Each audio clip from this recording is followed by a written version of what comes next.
Hi, my name is Yana. I'm a newborn and maternity photographer, and I'm here at my studio right now, and this is Lucy Photography.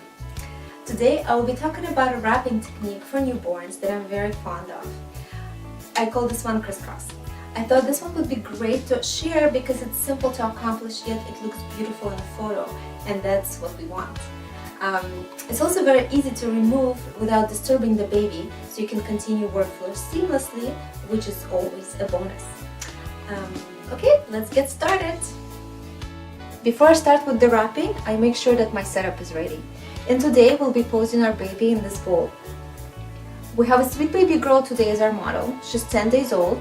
I should mention that we usually photograph newborns within the first 2 weeks after birth. That's when they're still tiny and sleepy and comfortable in those cute curly poses. So now I have this baby on my lap with this wrap centered underneath her. I want you to notice that I'm using one of my smaller wraps for this particular technique. I don't need a lot of fabric here because I'm not going to be swaddling her like I would if she was awake. This is more decorative than functional, so I make sure she's nice and sleepy first. I start by crossing her feet and placing her hands on her chest. First, I take one of the ends of the wrap and bring it to the other side, while I'm holding her feet and her body in place. Now I take the other side and cross the two ends in the middle.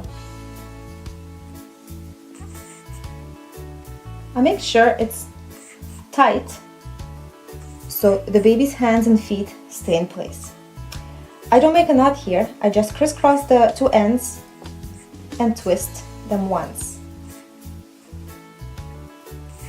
Now I just tuck in the ends under the baby on both sides.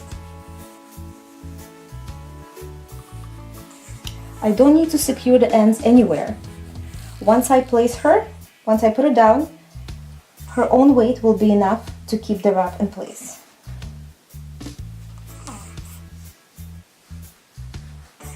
Now I spread the fabric to cover her shoulders and her legs while leaving just this little opening for her feet to show.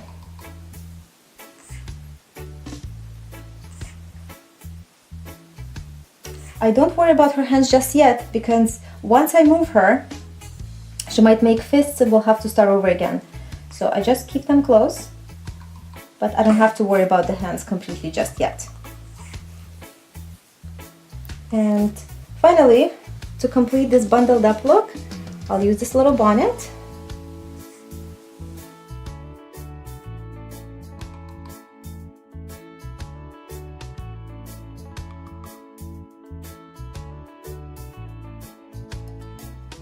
So wrapping the baby is only half the work. To get great shots out of this, I still need to pose her to look all curled up and snug.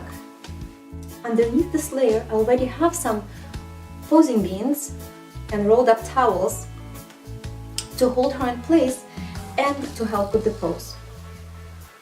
After I put her down, I adjust the pose by tilting her head and placing her hands where I can see them, while making sure her fingers are nice and flat.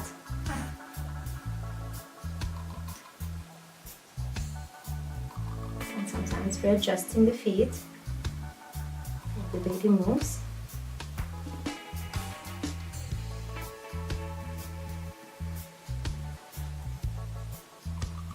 And just adjusting all the little details all around. Details are super important.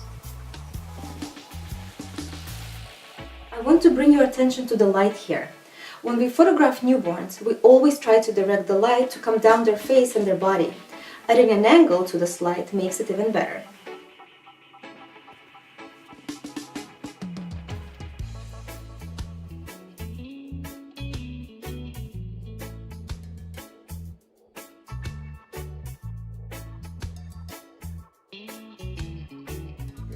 As I mentioned before, this wrap is easy to remove, so we can modify the setup with minimal effort.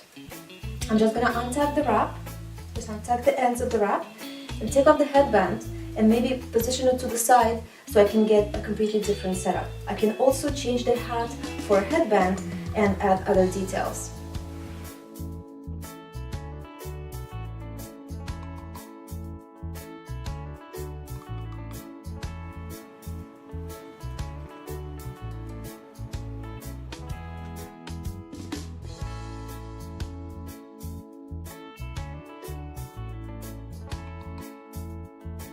When a baby is all curled up on her back like this, she's in the perfect position for macro shots, also called detail shots. I prefer to take those without any headpieces or any other details. The more basic, the better. So I'll just remove all of that and change to my macro lens.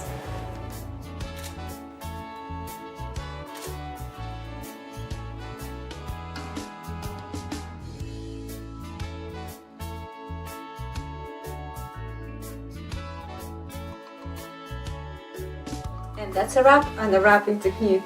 I hope you enjoyed this quick tip because I have much more to share. I teach all this and more at my workshops, which are much more complete and hands-on. If you can make it to one of my classes, I will teach you everything I know about newborn maternity photography, from start to finish, all about post-processing, editing, and even the business aspect of it all. It's not just about the art, you know.